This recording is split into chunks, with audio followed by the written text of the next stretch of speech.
Teman-teman, kita dengan podcast ini kita jadi tahu apa saja sih kegiatan di 2025 ini. Ternyata memang sangat banyak yang sudah disampaikan dari Pak Tejo ini tadi. Emang dari awal sampai hingga nanti ke tahapan selanjutnya ya Pak, ke pemilu selanjutnya itu memang ada kegiatan di Bawaslu Kabupaten Boyolali.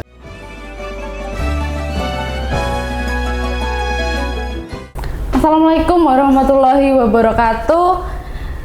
Halo sahabat Bawaslu, bertemu lagi dengan saya Herlinda Riandita, staf Bawaslu Boyolali. Kali ini kita akan menghadirkan podcast mengenai kesibukan Bawaslu di tahun 2025. Nah, mungkin banyak nih teman-teman yang bertanya-tanya di 2025 tuh Bawaslu ngapain.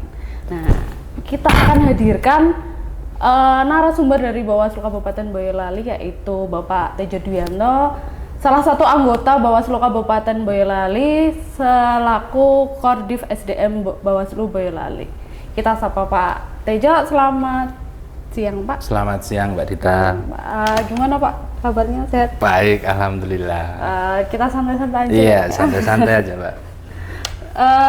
Kesibukannya kira-kira ini ngapain Pak? Ya kalau kesibukannya karena pasca pemilu juga pasti juga intensitasnya pasti agak berkurang ya Mbak ya. Tapi di sisi lain kita juga harus masih punya tanggung jawab walaupun tahapan pemilu sudah selesai gitu. Di tahun ini tahapan sudah selesai ya Pak? Ya, alhamdulillah di pemilu dan pemilihan tahun 2024 itu sudah selesai. Kemarin terakhir kita melaksanakan pilkada di bulan November dan alhamdulillah Kabupaten Boyolali sendiri alhamdulillah tidak ada kendala apapun. Berarti agak longgar nih Pak?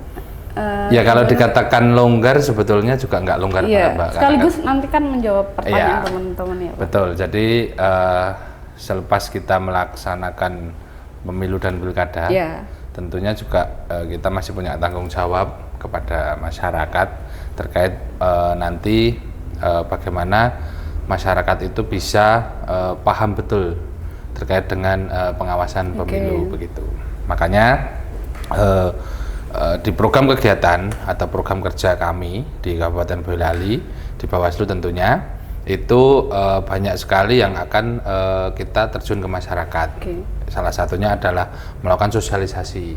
Sosialisasi apa itu Pak? Ya, kita melakukan sosialisasi pertama tentu kita kepada SMA Gustu Itu School. merupakan program. Iya, betul. Itu adalah program di 2020. Ya, program kegiatan di tahun 2020. Nanti sampai di akhir juga sosialisasi. Iya betul, gitu. Karena kan kita program kerjanya kan 1 tahun Mbak, jadi kita masih di bulan Mei ini ya, artinya kita masih ada beberapa. Ya masih ada beberapa bulan. Agak panjang ini. Betul sekali. Jadi di situ nanti kita ada beberapa kegiatan. Yang pertama soal Gustu School. Jadi Gustu School itu kita mendatangi ke sekolahan, kita bersosialisasi di situ, kita mengenalkan pertama bagaimana Bawaslu bekerja, apa sih Bawaslu itu. Melibatkan murid.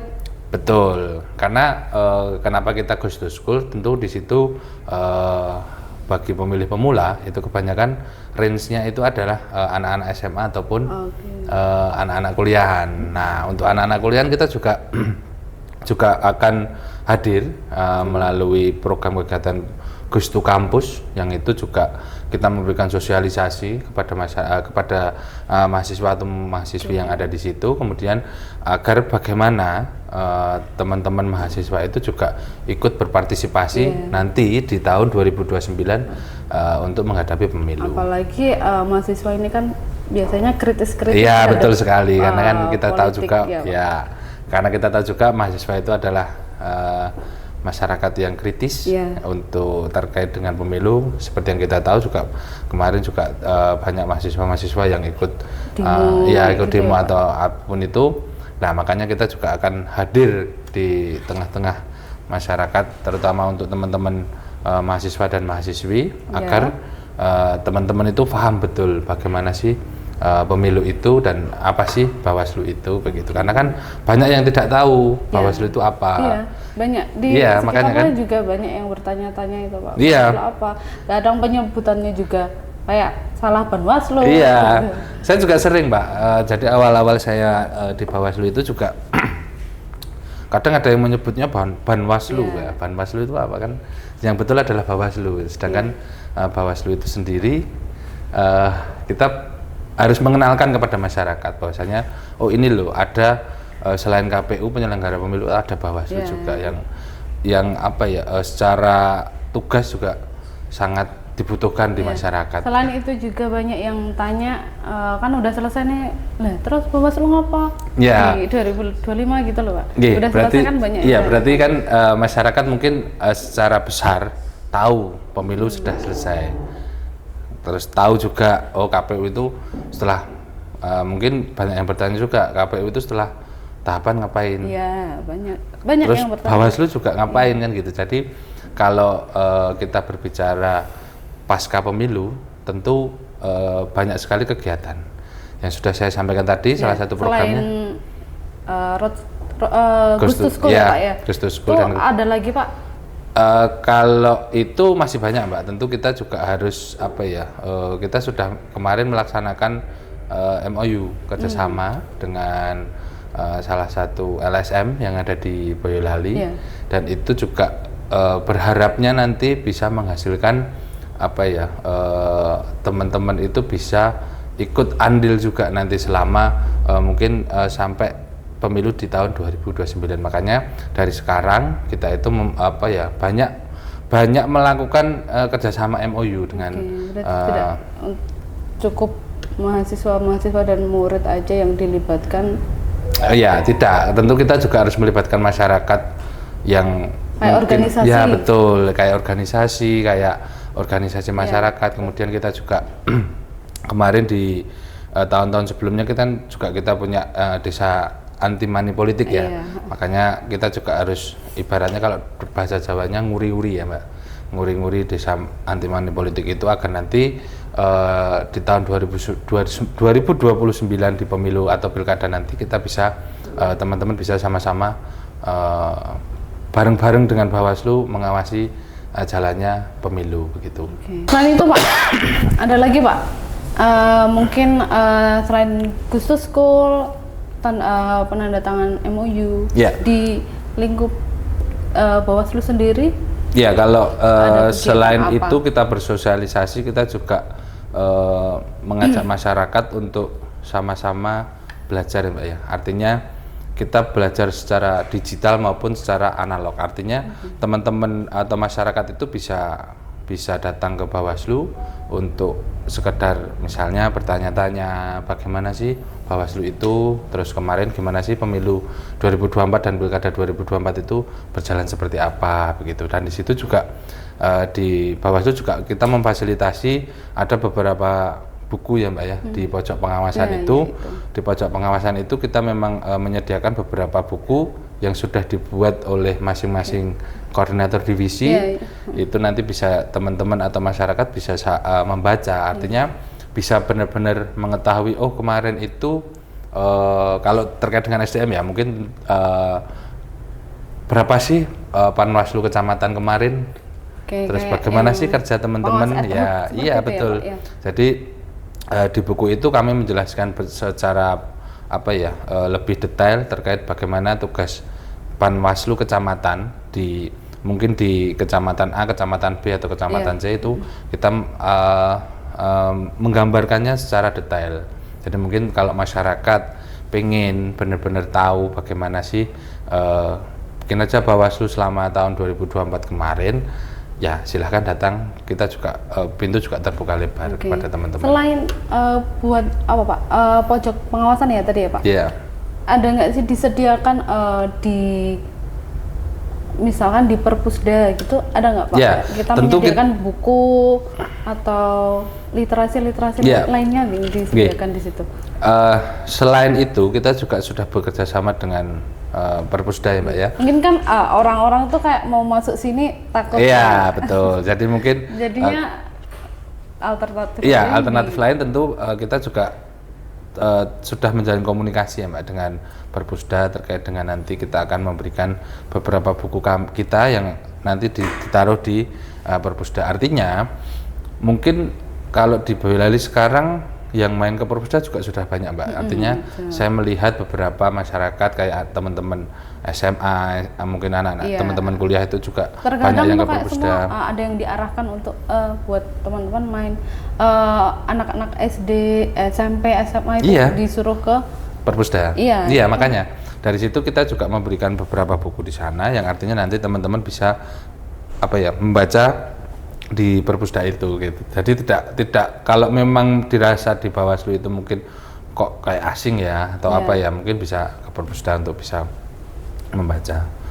Atau mungkin kunjungi website ataupun lewat media sosial itu kita. Lebih di era digital ya, ini betul sekali. Teman-teman lebih gampang melihat di websitenya Bawaslu. Mungkin kalau teman-teman juga mager ya, artinya mau ke perpustakaan juga kadang males. Ini Pak sambil tiduran sambil scroll. Nah, sambil scroll sambil scroll. Mungkin bisa komen ya kan, sambil komen ataupun apa itu kan bisa juga. Tapi artinya, di TikTok sendiri juga ada ya Pak? Ada, TikToknya di Bawaslu. Informasi terkait Bawaslu di Bawaslu, TikToknya Bawaslu, ada juga di Instagramnya Bawaslu juga ada ya Pak ya? Karena itu kan bagian dari kita keterbukaan kepada publik ya Mbak ya, artinya kita apapun kegiatan yang kita lakukan pastinya akan kita share di media sosial kami, di Instagram, di TikTok maupun di YouTube mungkin ya. Jadi teman-teman mungkin bisa sharing-sharing atau bertanya lewat media sosial itu. Betul, itu merupakan suatu inovasi. Iya, betul. Kalau kita nggak melek teknologi juga nanti orang-orang nggak tahu. Iya, makanya tahu itu. Nih Bawaslu itu apa, kegiatannya ngapain itu juga. Nanti kalau kita berbicara teknologi Mbak, sebetulnya di era sekarang itu jauh lebih baik, jauh lebih enak ya. Jadi teman-teman atau masyarakat itu bisa lebih lebih bisa dari rumah bisa scroll TikTok sekarang ataupun juga sudah ada wifi. Iya, wifi. Misalkan dan di banyak rumah pasti daerah agak terpencil kan sekarang sudah kayaknya udah. Dan jaringan sekarang juga sudah bagus sih. Jadi mau dimanapun ngapain kita bisa scroll, cari tahu informasi tentang Bawaslu juga gampang ya Pak ya. Dan teman-teman juga bisa tahu kegiatan-kegiatan kita itu tentu di media sosial itu, Mbak. Tadi sudah Pak Tejo sampaikan ya terkait dengan pojok pengawasan, juga terkait dengan kerjasama dengan perpus daerah, juga terkait keterbukaan informasi publik. Lalu apa lagi Pak program kerja di 2025? Ya Mbak, terkait dengan program kerja selain kita juga tadi yang sudah saya sampaikan, ada beberapa terkait dengan sosialisasi, terus kemudian kita juga ada pojok pengawasan. Tentu kita juga harus mengikuti era digital yang sekarang. Jadi era digital itu memang kita membuat teman-teman itu tanpa harus misalnya pengen tahu bagaimana sih teman-teman Bawaslu itu menangani sebuah kasus misalnya atau adanya pelanggaran. Jadi kita membuat video semacam kayak iklan layanan masyarakat ya. Oh iya, ILM ya Pak. Ya, ILM yang jadi itu nanti bisa dikonsumsi sama masyarakat melalui media sosial juga tentunya. Selain itu kalau ILM kan durasinya pendek ya Pak ya, paling sekitar 1 menit 2 menit ya. Tapi kita juga akan membuat semacam film pendek ya, yang di situ kita lebih detail lagi. Beda lagi nih ya Pak. Beda lagi. Pendek, film pendek dengan iklan layanan. Iya betul. Kalau iklan layanan masyarakat itu kita lebih mengiklankan saja Mbak. Kita kayak semacam promosi bagaimana sih Bawaslu itu dan bagaimana sih kita mengajak masyarakat untuk bisa tahulah ibaratnya bagaimana Bawaslu itu. Dan kemudian kita juga membuat semacam film pendek yang itu nanti mungkin durasinya sampai 20 menitan ya, atau sampai 30 menit atau 15 atau agak lama nih Pak kalau karena di situ kita benar-benar mulai dari kita membuat semacam dari awalnya bagaimana, kemudian di situ ada kejadian apa, penyelesaiannya seperti apa, itu nanti mungkin kita bisa kita share ya, atau kita buat semacam film yang mungkin nanti bisa dinikmati oleh teman-teman juga begitu. Tapi sebelumnya Bawaslu udah pernah belum sih Pak bikin kayak semacam seperti itu? Tentu Mbak, karena itu juga bagian dari program kegiatan yang setiap tahunnya ada ya mungkin. Berarti apalagi memang agenda setiap tahun ya, apalagi di masa tahapan kemarin kita harus benar-benar memberikan edukasi kepada masyarakat salah satunya dengan membuat ILM atau film pendek itu. Kalau tadi kita pendekatan dengan SMA kampus, kita lebih luas lagi ke kalangan masyarakat dengan ILM dan film pendek mungkin Pak. Ada lagi Pak selain ya tentu kita juga apa ya Mbak ya, kita juga akan, ini salah satu program kerja yang mungkin bisa kita laksanakan ya nanti. Itu adalah silaturahmi demokrasi. Artinya kita bersilaturahmi dengan mungkin dengan apa ya, Pak Bupati atau Wakil Bupati atau Ketua DPRD ataupun dengan tokoh masyarakat yang ada di Boyolali. Jadi kita semacam kayak bincang-bincang gitu. Kita memberi apa ya, kita saling berbagi ilmu lah dengan tokoh-tokoh masyarakat ataupun dengan pejabat-pejabat yang ada di Boyolali tentunya. Itu juga merupakan salah satu program kegiatan yang mungkin bisa kita laksanakan nanti. Oke, berarti dari instansi lain juga mengenal kita juga mengenal. Iya betul, mereka. karena kan kita tahu juga kita juga harus berkolaborasi ya dengan Pemda tentunya. Jadi mau tidak mau ya kita juga harus nyeraungin lah dengan cara seperti itu. Karena mungkin kita juga berkesinambungan dengan instansi mereka juga ya Pak ya. Betul, apalagi di masa tahapan pilkada tentunya, karena kan kita juga mendapat dana hibah dari Pemda. Tentu kita juga harus apa ya, sekarang juga kita harus merangkul lah, jadi berkolaborasi dengan Pemda walaupun tahapan sudah selesai. Betul. Kalau selain yang Pak Tejo sebutkan, mungkin ada lagi Pak? Sebetulnya banyak Mbak, cuman kan itu kita belum plenokan, tapi beberapa poin tadi itu sudah mencakup. Yang panjang mungkin sampai bulan Desember nanti adalah kita melakukan podcast. Nah, ini mau saya singgung nih. Kalau podcast ini programnya seperti apa? Maksudnya berapa kali di dalam satu tahun di 2025? Ya tentunya setiap mungkin ada talk show atau podcast atau apa gitu Pak? Tentu untuk setiap bulan kita pasti ada podcast Mbak.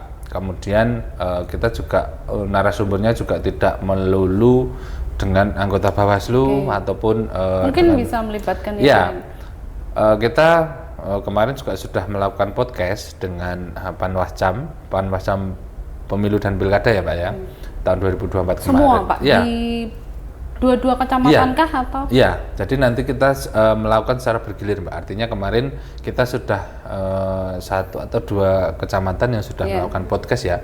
Jadi kita juga akan terus berlanjut sampai ke 22 kecamatan.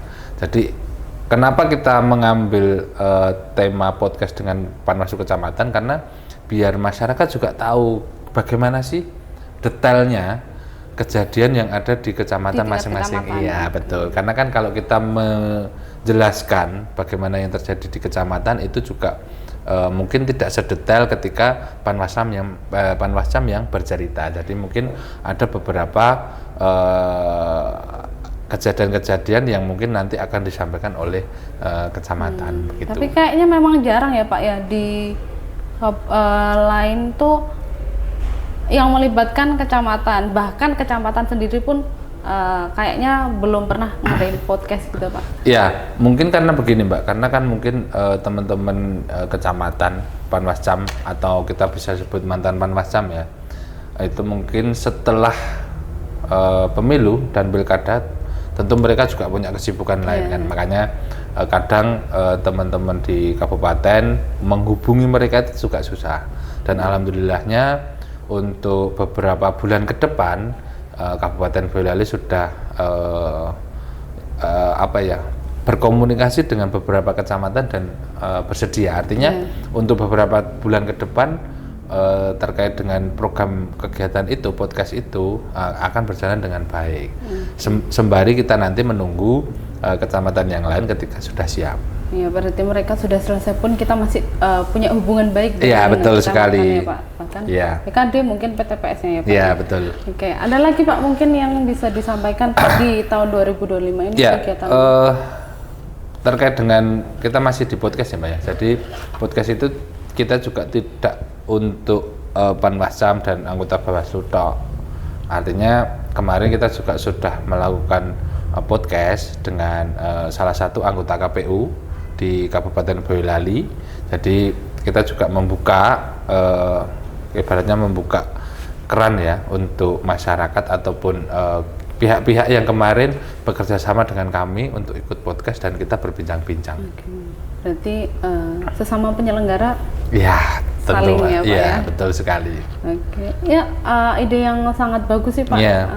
Dan mungkin nanti kita juga Mbak, kita juga bisa jadi Zoom dengan mungkin Bawaslu provinsi ataupun dengan Bawaslu di Bawaslu provinsi sendiri sepertinya kayaknya juga ada podcast juga Pak? Iya betul. Atau talk show? Iya betul. Dan kita juga mengadopsi dari situ juga Mbak. Artinya kita bisa misalnya kita berbincang-bincang dengan Bawaslu provinsi, tapi melalui Zoom. Dan nanti bisa kita siarkan melalui media sosial kita begitu. Oke Pak, berarti di 2025 ini ternyata memang sangat banyak ya Pak ya. Jadi teman-teman kita dengan podcast ini kita jadi tahu apa saja sih kegiatan di 2025 ini ternyata memang sangat banyak yang sudah disampaikan dari Pak Tejo ini tadi. Emang dari awal sampai hingga nanti ke tahapan selanjutnya ya Pak, ke pemilu selanjutnya itu memang ada kegiatan di Bawaslu Kabupaten Boyolali. Entah di segi internalnya sendiri juga melibatkan masyarakat luar, itu memang sudah dirancang kegiatan-kegiatannya. Mungkin orang-orang tuh berpikir 2025 kan nggak ada pemilu, nggak ada ngapain gitu ya. Jadi dengan ini kita jadi tahu kegiatan Bawaslu tuh ngapain, atau mungkin nanti teman-teman bisa itu ya Pak mantau di sosial medianya Bawaslu. Betul. Oke Pak, program kegiatan sudah. Jadi sekarang mungkin Pak Tejo bisa sampaikan closing statement. Atau mungkin harapan ya. Terkait dengan harapan ya Mbak ya, saya berharapnya nanti ke depan di proses ini yang jeda waktu pasca pemilu dan menjelang mau pemilu yang tahun 2029 nanti, kami sebagai Bawaslu Kabupaten Boyolali mempunyai tugas untuk mengedukasi teman-teman atau mengedukasi masyarakat agar nanti di tahun 2029 masyarakat itu lebih peduli, lebih ingin bekerja sama dengan Bawaslu. Tentu begini Mbak, tentu Bawaslu kemarin tidak bisa bekerja sendiri. Itu yang harus digarisbawahi. Tentu kita juga harus membutuhkan peran masyarakat untuk ikut berpartisipasi, ikut pengawasan. Seperti halnya di dunia itu kita tidak mungkin hidup sendiri betul ya Pak. Sekali, ya.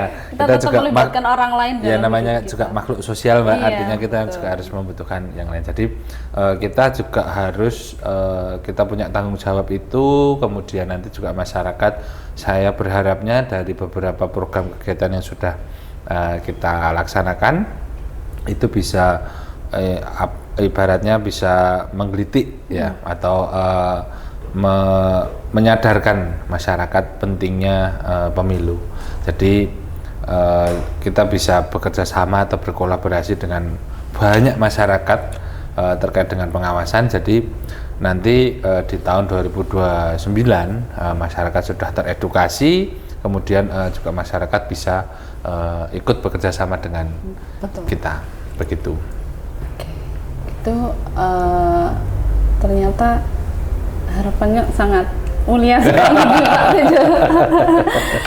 Ya memang harus benar-benar kita juga sama-sama tingkatkan kesadaran untuk berpartisipasi dalam demokrasi.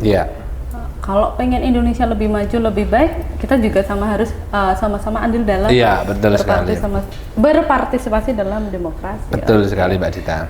Khususnya anak-anak muda ini, penerus Gen Z, generasi Z. Oke, siap Pak. Terima kasih Pak Tejo, mungkin sudah banyak menyampaikan hal-hal penting dalam. Siap, sama-sama Mbak Dita. Saya juga mengucapkan terima kasih. rencana-rencananya sudah akan berjalan dengan baik Amin, sesuai amin, amin, harapan, amin. dan menimbulkan kesan baik juga untuk Iya. di kalangan masyarakat. Oke. Terima kasih Pak Tejo. Siap, sudah memberikan sama-sama Mbak Dita. pesan, kesan ataupun kegiatan-kegiatan yang lain bisa disampaikan. Oke, terima kasih. Mungkin cukup sekian Sahabat Bawaslu, kita jumpa lagi di podcast selanjutnya, dan harapan saya untuk Bawaslu semoga ke depan lebih baik lagi. Terima kasih. Bye bye. Bye.